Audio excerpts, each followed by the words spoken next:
Hello and welcome to another DAWNCast. I'm Di Lee. And today we've got Alison Mortimer joining us on DAWNCast.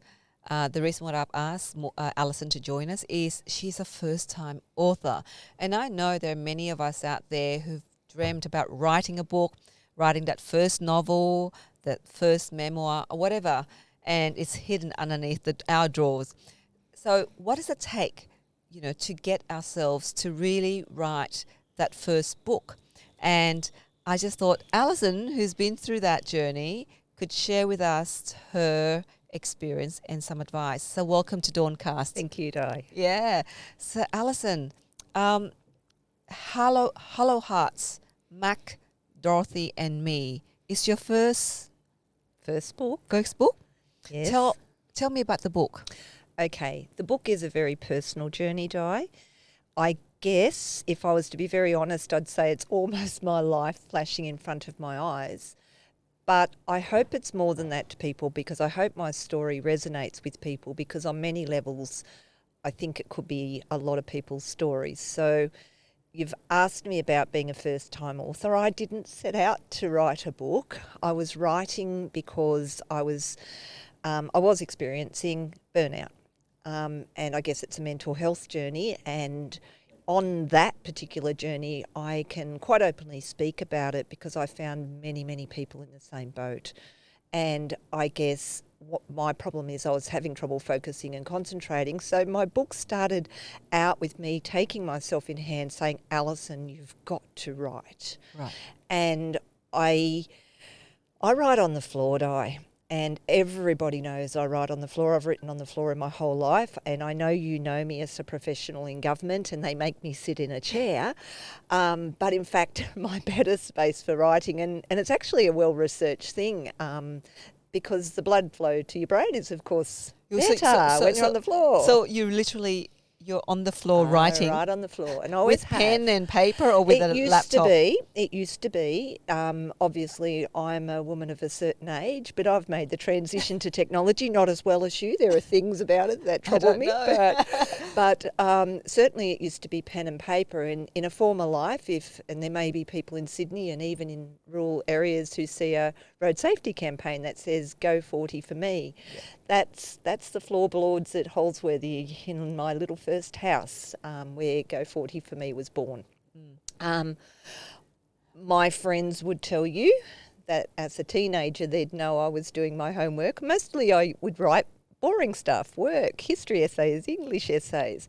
But they'd know I was writing because the record player, we had records. Yes, then. Back in those days. People don't know, they're called vinyls. Yes. And having said that, my son's musical, so he too has records even now, because they're a certain, I don't know what they are, but they're still in vogue for people who care about music. So have you always wanted to write? In my book, I start in the beginning saying I've always written. Now, I'm not sure that means writing a book, Di. I've always written, probably because my mind always chatters. I chatter. Writing provides order for me of my thoughts, and professionally I write for a living. Professional reports. You read them, Di, as a counsellor. Yes. But I guess I've always written, but probably in the form of letters more than anything else. Presentations, reports, Yeah. which, as I'm sure people know, when you read presentations, reports, is kind of a different type of writing, isn't it? And funny you should say that, because the publisher said to me that for a first-time author, my writing style is experienced. What? And I went, well, what do you mean? And he said, you're writing in conversation. He said, that's a higher order writing. And he said, it's a tad unusual in a first-time author. But I guess when I sat down to write, I didn't sit down, I laid on the floor, and I put my music on, and unfortunately for my family, Di, it was 200 hours of the same music. Oh, wow. Repeat 200 hours. At top voltage. So 200 hours. 200 hours of writing. There's another process that happens after that. And you led with what gets a book out there. And you alluded to the fact that should it live in your bottom drawer? I had to keep asking myself, should this live in my bottom drawer? Should I put it away? But I don't know if I think it's fortunately, but every time I sort of brought it out to a person that I wanted to say, please stop and put that in your bottom drawer, that belongs in your bottom drawer, that's not what they said. And that includes the publisher. And it includes important people, like there's an endorsement at the beginning of the book by a gentleman called John Frew. He's an author and an educator. And I guess he was the first person I really thought might say, for goodness sake, Alison, it was a bit of a journey of healing for you. Put it in your bottom drawer. But he said, Alison, the real story lies elsewhere. I wanted to read more of the real story. And I went, oh, that's in another book, John. So what made you write This Hello story. Hearts? Okay. I needed to focus and order my thoughts and concentrate. I was experiencing an adrenaline and a cortisol overload that was hampering the way I functioned. So can I just interject a little bit? So for those listeners who are going to watch us, and Alison is going to go and share what the book is about. Might be some very sensitive information about abuse, elderly abuse that you might get disturbed. So just a warning that you could get impacted. So that's all. Thank you, Di.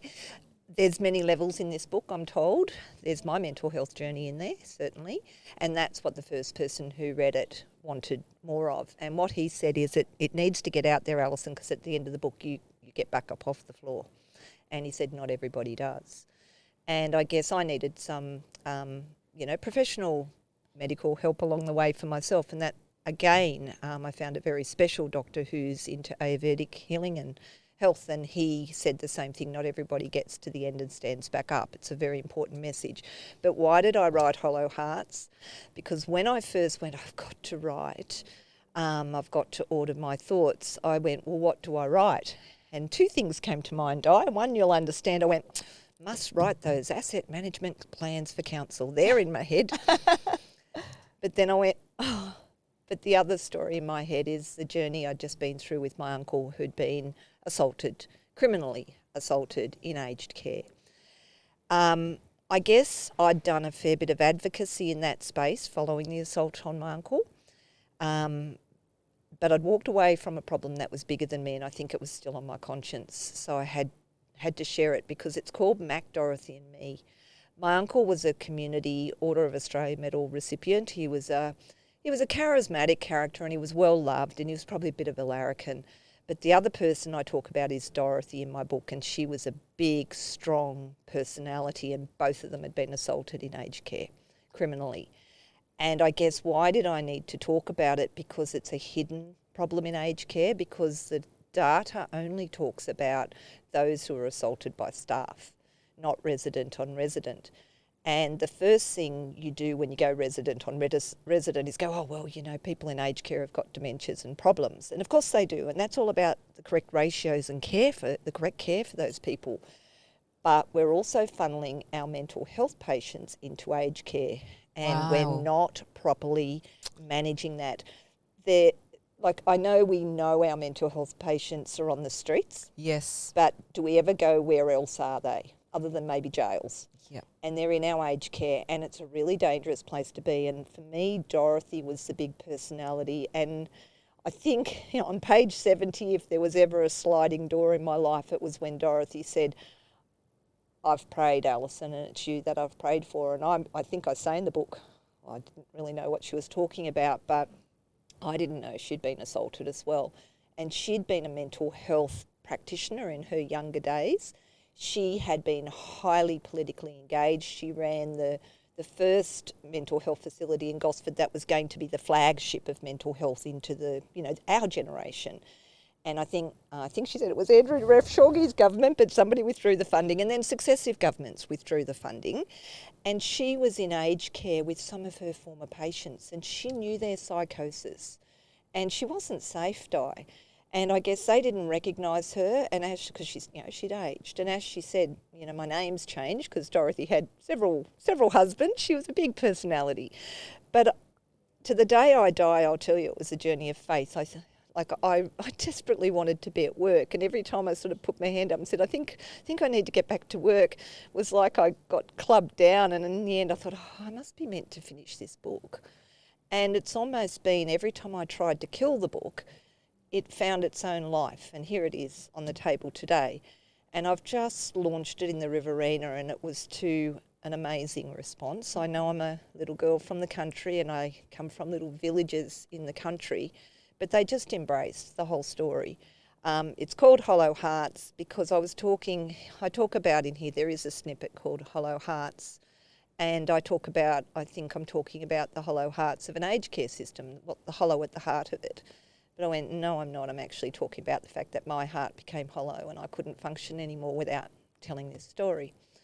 But the journey to be an author is, I think I'm reasonably confident, Di, as a person, but it's the most vulnerable space I think you can ever put yourself in when you put something creative, that's personal, onto paper and maybe, I'm going to get emotional, maybe seek to share it, because you're very vulnerable and it is a personal story. But as I said, take away the names, I think you'll find it's quite a few people's story. Absolutely. I was going to ask you, obviously, this is about your uncle and then Dorothy, and along that journey, to understand, probably paying tribute to your uncle, but discovering the different layers, especially the health, the aged care system.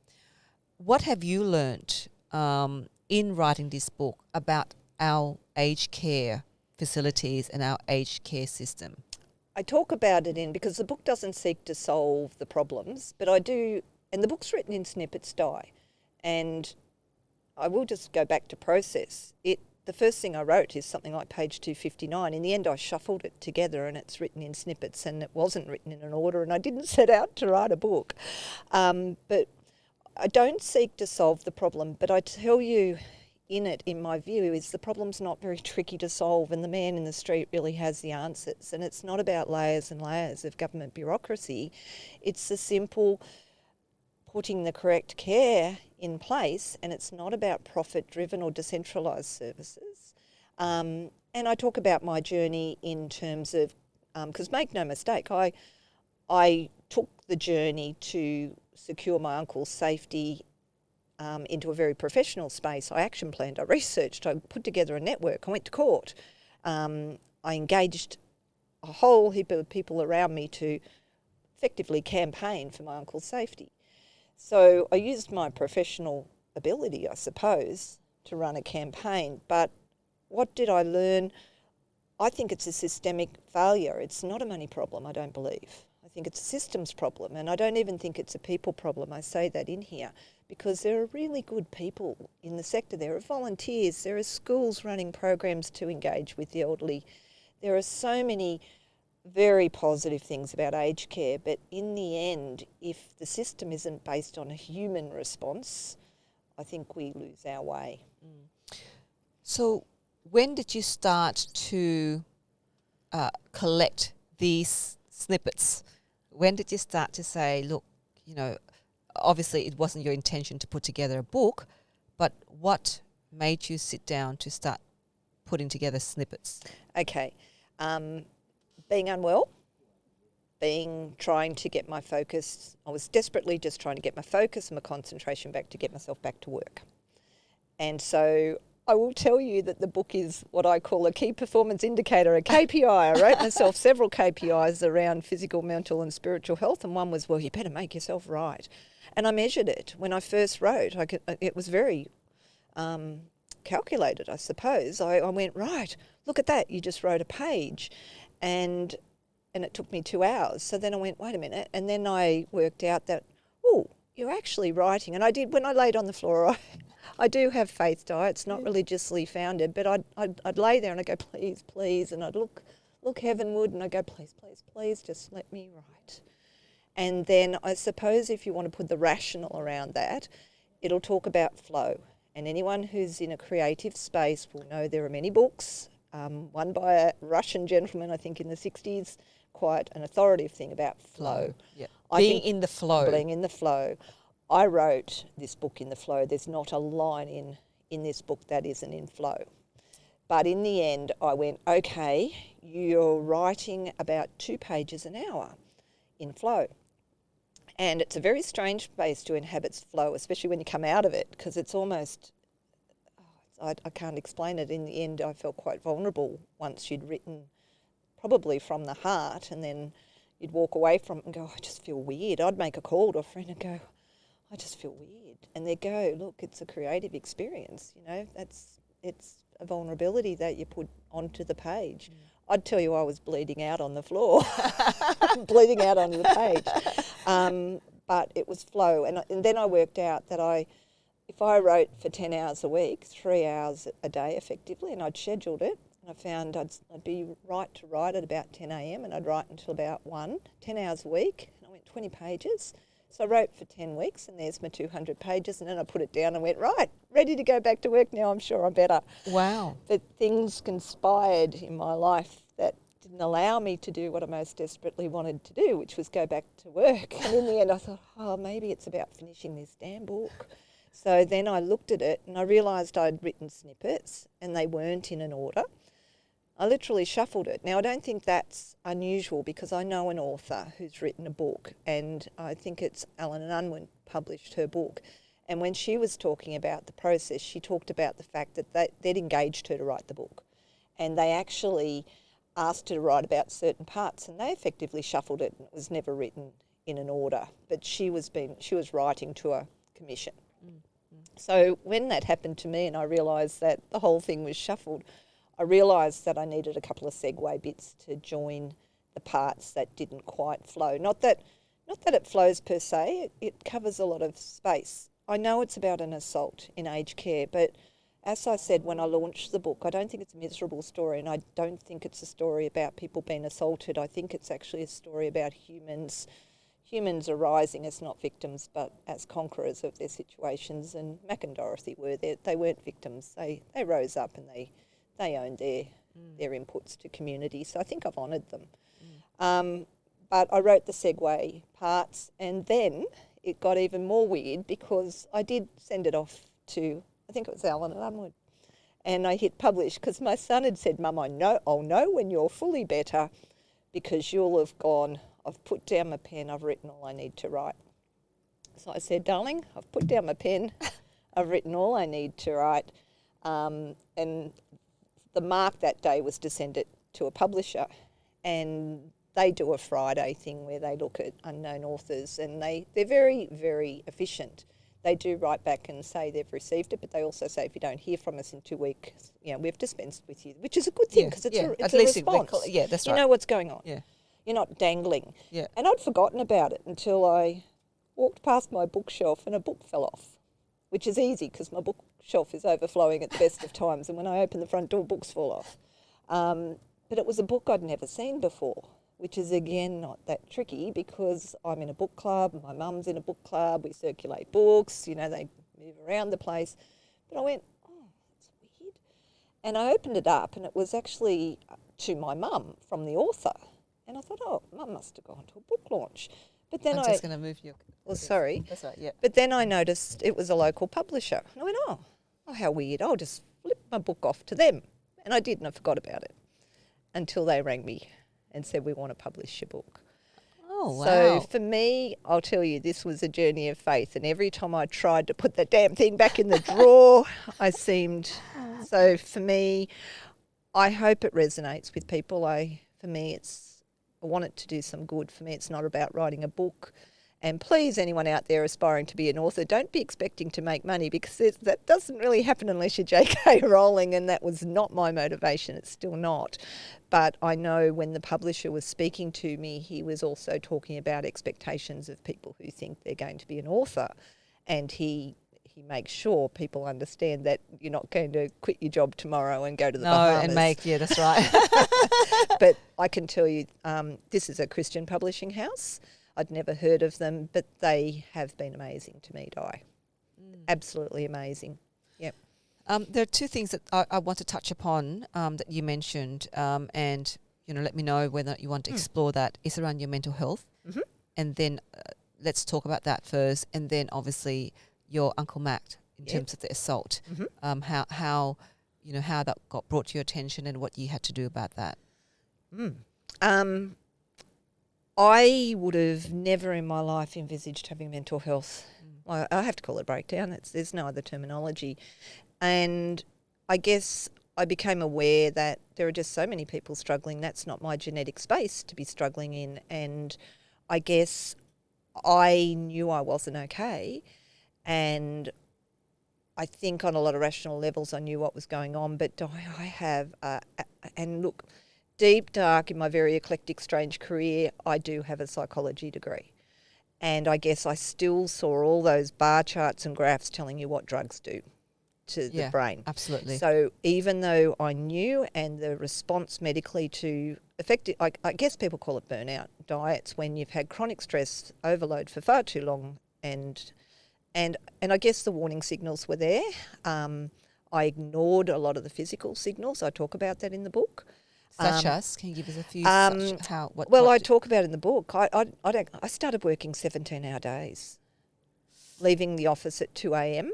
and getting cross when the cleaners would lock me in, and I'd think it was outrageous that the cleaners would lock me in the building at 2 a.m. At 2 a.m. And I'd actually be banging on the door saying, please, why are you leaving? How could you be locking me in the building at 2 a.m.? So I became obsessive. I could feel myself losing concentration. I was actually saying, I'm not writing so well, and I could feel myself. So I pushed harder. And I think, it's a 21st century disease of people on 24/7. And I think I'd been there too long, and I almost felt, I felt the chemicals. I did. I feel like I've had a chemical spill in my brain, and I've had to put it back together, and I wouldn't touch the drugs. And that's all people, especially someone like me who didn't really have any doctors around me. I had to go on a journey of how the hell do I get better without medications. And I know there are people out there heavily medicated, and I could never presume to say that may or may not be the right path for them. But it's the choices you make for yourself. I don't think I'd be here if I went down that track diet. I don't think I'd be here. Yep. Sorry, that's emotional, but I couldn't do it. And in the end, I found my way to the people who could help. And funnily enough, the thing, because it is your brain, and it is cortisol, and it is adrenaline. And, I was running fast. I just couldn't slow myself down. And frankly, all I could do there for a while was walk the dog. And you're never stupid, or you're just terribly vulnerable. And I was very vulnerable. Sorry, that's emotional. But I did also say along the journey, if people like me, who you would never presume this could happen to, won't speak out, how do we talk about it? Yeah. And I guess going to the country, and I have rural roots, and I know, thank goodness, but it looks this year like the first time in about 3 years they're going to have incomes and bumper crops. But it's men that spoke to me after my launch, and it's men out there that are suffering, the farmers, and they don't talk about it. And then I had people say to me at the book launches, they say, we're going to funerals and everybody skirts the issue that they took their life. And we all know they did. And I know Jeff Kennett and Beyond Blue are doing massive things in the bush, but it's still, people can't talk about it. Yeah, that's the thing. I know that government has put a lot of money into mental health campaigns, like in the millions, and yet people still can't talk about it. And as you know, I'm passionate about the diverse cultural diversity, and in that community in particular as well. That is a stigma to even talk about it, right? And so really, mental health issue. I don't know what you think, but in terms of addressing the issue, do you think that the money that governments have announced that going in towards great institutions such as Beyond Blue or Lifeline, whatever, but the problem is still quite large, isn't it? I don't think any problem's large, because, again, in my book I talk about my mantra in life, which is people are the power, Di. People are the power. And I think it's our humanity that we have to grasp onto, because I wrote myself KPIs. I went, what do I have to do to get back in balance? And I went, mental, physical, spiritual. And spiritual, I didn't know what to do with that. So I went, I'll just force myself to read the Bible cover to cover. So I did that. But I guess in the end, you can't leave people alone in that space. So it's not a costly answer, I think. It's the fact that we've got to talk about it. And you talk about your culture, Vietnamese Dai. Okay, it's a little Vietnamese, well, he's not little, there's a Vietnamese man that saved my life. He knew what to do. Now, it wasn't terribly tricky. He understood how I was thinking. I was thinking I was letting people down. He knew that. And people run away from the problem. So nobody meant to abandon me, but they did. But he kept talking to me. And I guess, am I ashamed about what happened? I can't be, because it happened. And also, if I'm ashamed of it, it means it just stigmatises things. And that means nobody gets to be healed. Did I ever think it could happen to me? No. But I guess people have labelled me a high achiever, and I look around and it's the high achievers that are coming tumbling down. Yep. Because we're trying to do more with less, Di. Yep. I went to an ag college at some point in my past, and we used to talk about the Kapufla bird who runs in ever decreasing concentric circles until they disappear up their own orifices. And that's what I feel the pace of what we're trying to do. And we're not collaborative in the 3D sense. And as I said to you, I'm so grateful I'm here in person today, because I watch people with devices looking at a device when a human being's standing beside them. I know. What are we doing? That's not humanity. That's no. If Absolutely. the robots we're not robots. I became a robot, I think. You asked me what the symptoms were. There were physical symptoms. I actually had massive chest pains. Wow. And, it'd be 2 o'clock in the morning in the office and I'd have a massive chest pain. And I'd just become quite ridiculous. I just went, oh, well, if this is a heart attack, just be done. Just, okay, take me now. All right, heart attack, take me out. Good on you. So I just kept pushing. So they call it burnout in my case, and I'm not sure that it feels like a euphemism, because all my physical systems came down as well. Now, I'm sitting here in front of you at 60 kilos, and that's probably about right for me, but I became 48, and I was standing on the scales going, oh, my God, I'm not doing this. I'd go to bed and I'd wake up the next morning 2 kilos lighter. That's adrenaline, just nervous energy burning, and I couldn't turn it off. For me, in the end, I found Transcendental Meditation. Now, that was a hard journey, because 30 years ago I had cancer, as you've had cancer. And I guess because they told me I was terminal 30 years ago, see, I'm pretty hard to kill, clearly. Yes, I know. But we're survivors. Oh, well, I don't know. Can I tell you, Di? I'd do cancer again over a mental health journey, because, look, you have to fight your brain, I suppose, and it's a chemistry. Look, it's a chemical, electronic thing. Your brain, it is the nerve centre of your body, and I brought down all the systems around that. So it was a really hideous journey. But again, I think the only sense I can make of it, Di, is it's my mantra. I need to make a difference. So it can be a little difference, and if one person sort of goes, okay, I'm feeling this way, maybe I need to walk the dog, because the answers for me were pretty basic. Exercise, nutrition, and I did actually have to learn how to switch my brain off, which Transcendental Meditation did. But I'd failed previously in meditation, so it was very hard for me to decide to go quiet the noises. Well, you don't have to with Transcendental. I wouldn't have done it. It's very expensive to learn. I wouldn't have done it, but I was desperate, and I knew I couldn't do any other form of meditation, and I was just desperate. So I went, well, I'll have a go at this, and for me it was instant relief. And it worked. For me it was instant relief. Yeah. And I guess then I did a little bit of research, everything, but it's working with traumatised soldiers from Afghanistan, and it's getting them off the drugs, because on some level people can't diagnose you necessarily in a mental health space, because we're complex human beings. But, PTSD was bantered around. Yes. And make no mistake, I'd been traumatised because around my uncle's assault. Yeah. And I dealt with some other accidental deaths leading up to that, where I had to hold our family together. Do you think what happened to him led to your mental health and to your breakdown? I think... If I really tell you what you think, you'll cut me off, Di. I think that I was on a burnout trajectory. Without that being there as well, I don't think I would have gotten there. I think I would have come back from the edge. As somebody in my workplace said to me, we've watched you underload for years. You just shake it. Sometimes you go to spit the dummy a little bit, you shake it around, and then you recalibrate. The final thing, and this is for me why I think it was a journey of faith, and I'm not religious, but the most ridiculous final thing is from my uncle's funeral, I brought bed bugs home and we couldn't work out what was going on, and I was scratching and itching, and for 3 months I just couldn't sleep. And the bed bugs were the final push over an edge to where I couldn't pedal back from. And for me, it's almost too stupid. Like, who gets bed bugs? And they're attracted to stress. So every time I'd walk into my office, I'd break out in these great big lumps. My arms were, you know, and I was fumigating the whole office and the dog. But I look at that and go, I was meant to write a book. Yeah.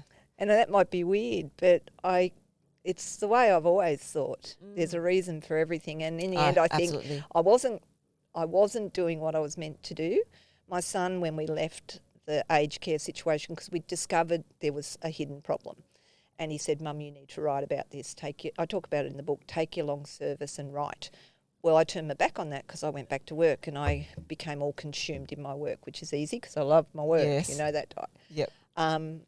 But I think everything for a reason, and things happen for a reason. And so your Uncle Mac then, just to round up our conversation, what happened to him, or how? Okay. When people in aged care, and I guess the difference between Dorothy and Mac, they had all their faculties, and they were very much had all their faculties. But my Uncle Mac died. They both died. Like Dorothy dies in the end of the book as well. That's the trajectory chronologically when you're in aged care, and it's not because aged care can't be a wonderful place. My Uncle Mac desperately wanted to be in aged care. Did the assault shorten his life? Yes, I believe it did. Did he die from the assault? On some levels, yes. Because he was a fighter and survivor, and he was desperate to get to his 90th birthday, and he just didn't get there. And that year he even got influenza A, which was picking off young people, and yet he pulled out of that. But as they went to take him out of the hospital with influenza A cured, he'd picked up pneumonia in the hospital. Hospital contracted pneumonia, and he couldn't fight that off. But I guess I had to tell him to go, Di. You know, he waited for me to drive from Sydney to get to his bedside, but I had to tell him to go. You know, Mac, go. Yeah. The battle's over here, but the assault shortened his life. And I guess as stupid as it sounds, and I know it's irrational, and this will get me emotional, but I was meant to protect him, and I failed. Do you think you've kind of reconciled that you did not fail? I mean, this... Maybe not. I've got a tissue. No, because it's, as I said to somebody, aged care is a fraught space for people. I ended up sitting on commissions and the rest of it and giving evidence with other people. And the commonality we all had is that you're looking after a very vulnerable person. I don't think probably putting your own children into kindergarten is the only parallel I can have, because you're sort of responsible for a life. And, look, my uncle and Dorothy both wanted to be in aged care. Like, it was a space they were happy to be in, but it just wasn't safe. And that's the first thing we've got to actually secure is safety, and it's not that hard. In my workplace, as you know, WHS is critical. WHS just needs to be better in aged care. The reporting, the speaking about it, the assaults on Mac and Dorothy weren't reportable, Di. The CEO didn't even know about the assault on Dorothy, even though it was a police event. Right. So, because it didn't have to be reported, because it's resident on resident, and it's not even near misses resident on resident, and even if the resident is, got a disease of age, not a mental health psychosis, you still got to report them, because that's the only way you can manage things. Hiding problems doesn't manage them. So I guess the book's not just... like, it was my life probably flashing in front of my eyes. How do you become an author? Probably find something that's in your heart that you really want to share. I'm probably creative, Di. I've probably always been creative. Wasn't hard for me to write. People tell me it's resonating with me. I'm getting really lovely responses. But, yeah, make no mistake, it's my heart on a page. Wow, that's a great conversation. So, how to be an author, first time author here, Alison Mortimer, her book, Hello Hearts, Mac, Dorothy and Me. And it's a journey, Alison's journey of going through mental health, her uncle's situation, being assaulted by a resident in aged care. And this is, I believe, a powerful recollection, a powerful collection, and also paying tribute to those, in aged care facilities. But thank you so much for your time, Alison. And now, if people want to get your book. Yep. It is actually, you go into ArcHouse, the publisher, and they've got several distributors online, such as Amazon and Booktopia and Koorong, because it's a Christian publisher. If you're in the country, I'm doing signings at Wagga at Collins Bookshop on the weekend. But yes, it's ArcHouse is the publisher, and my name's Alison Mortimer, and the book's Hollow Hearts. It comes up. So, but Well, we'll have their details, for the book, and Alison details in the, the body of this podcast when we release it. But that's it for me. I'm Di Lee, and thanks for joining me and Alison here on DAWNCast. And if you like to hear more stories like this, or if you know of amazing change makers out there and great, stories that are living, creating social impact in our community, make sure you subscribe or get in touch with DAWNCast and click on the bell button below. I'll see you next time. Bye. You better turn up. You better be there when I shake. Watch me rocking if I